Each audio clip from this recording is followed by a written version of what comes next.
So I've been wanting to make an effect rack in Ableton that emulates vinyl and cassettes for quite a while now. Obviously, I love RC20 and the Waves plugins and stuff like that, but I just wanted to make something that's native to Ableton that's a bit more customizable.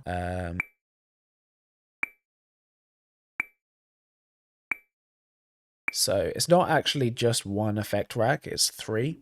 So for the first one here, I hate the vinyl distortion stock Ableton effect. I don't know why, it just doesn't sound right to me. It sounds a bit outdated, never really fits in with my workflow that much. So what I usually end up doing is I'll drag in some vinyl crackle, or I'll end up using RC20 or something. And my workaround is I got some white noise and I looped it so that what you can do is you can drag it out to the length of your song, or you can just, bring it in, take it out according to where you want the sample to sound old. And there's actually an effect rack on the noise.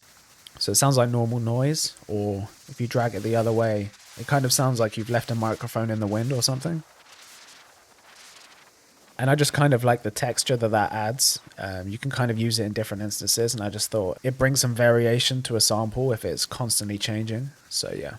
And then the next one, this is where you would put the sample, and there's an effect rack that has all your standard parameters, cabinet if you want it to sound a bit more muffled, the delay. This one is a reverb, it kind of washes it out a lot. And then these two here affect the pitch. You'll hear that when I play the sample, but yeah, it's pretty simple.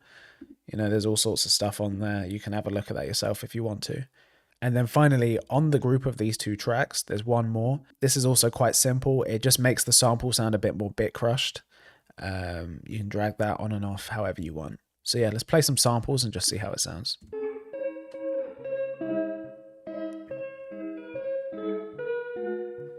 And then with the effect rack.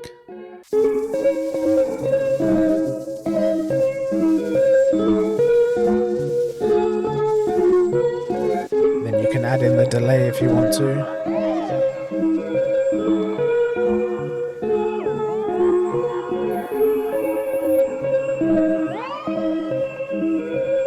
I really like the pitch wobble that the delay adds, but you can turn that off if you want. Just makes it really washed out.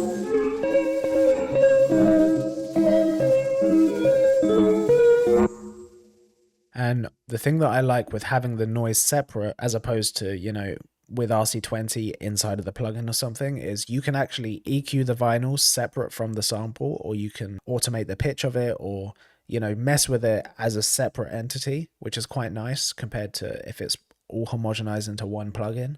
So that's kind of the benefit, even if it is a bit more clunky in terms of how the actual project looks. There's a bit more going on. But yeah, let's play it on a drum sample.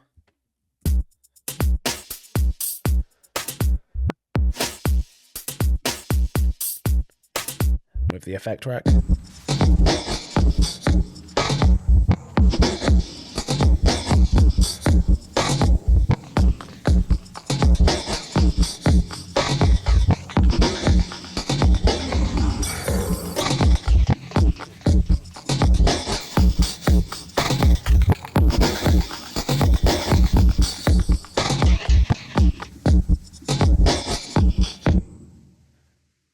But yeah, I mean, it's not a perfect solution. Obviously, you can have a much more in-depth version of this effect if you use a plugin.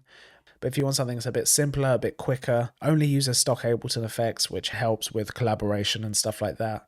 I think this is a good solution. I'm going to link it in the description if you want it. Yeah,